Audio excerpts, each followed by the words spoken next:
A culture which is oriented to production has made us insensitive to the symbolic function of persons and things. This quote from Environment and Art in Catholic Worship speaks to me as an artist and pastor. It's no secret that our world's first concerns are what we produce and what we consume. Yet the true value of our world, and certainly the people in it, is far more than what they do for us and what we do for them. If we've grown insensitive to the symbolic, how capable are we of seeing God in our world, let alone show others? I wonder what we as Christians are contributing to counteract this production-oriented culture we live in. Are we trained well enough in our sensitivity to the symbolic function of people and things to speak meaningfully to how and where God is working in our world? Are we really aware? Are we paying attention? Are we teaching others a mature faith? A symbol is something which points to complex meaning outside of itself, something of value beyond the object or person. We see the creative force of God in nature, love in mother holding a newborn, and maybe even vibrancy of life in city traffic, if we have eyes to see it. Yet I'm afraid that we've forgotten the value of symbol and tend to evaluate art, media, and culture in superficial ways, and that has seeped into our evaluation of worship as well. As consumers, we see only the immediate form and its value to us in quick, easy ways. Is it family friendly? Does it make me feel good? Do I get it? These are legitimate questions to ask when choosing a video to watch with the kids on a Friday night. But what about us as adults?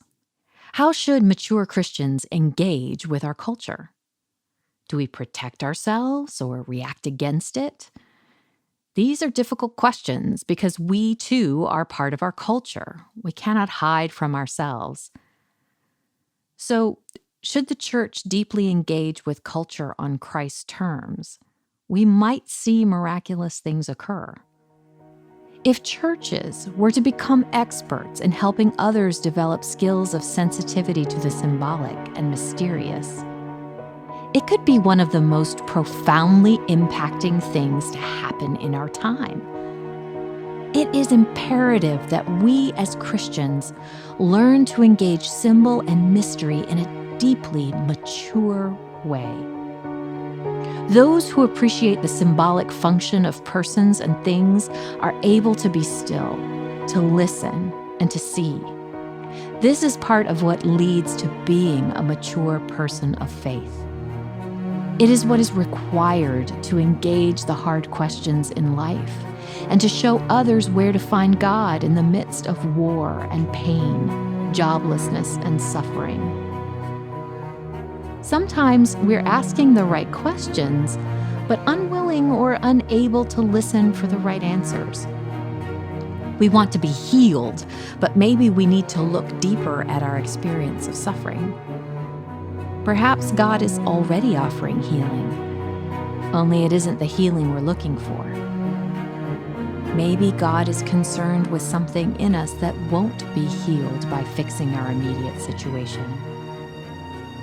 We tend to want to see the world simply, but God's view is vastly more complex.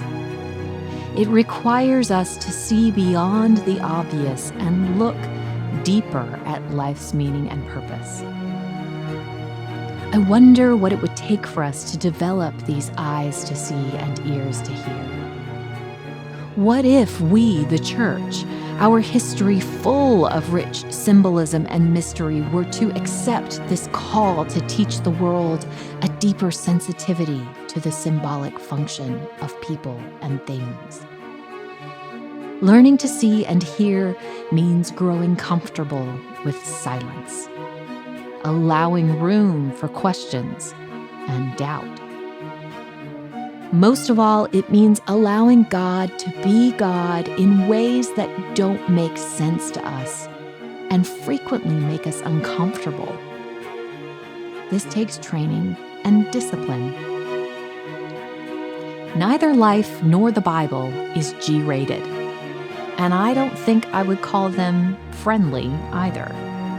In fact, they could be rated R, as in earth-shakingly real, in the way that only God can be real, if we have eyes to see and ears to hear.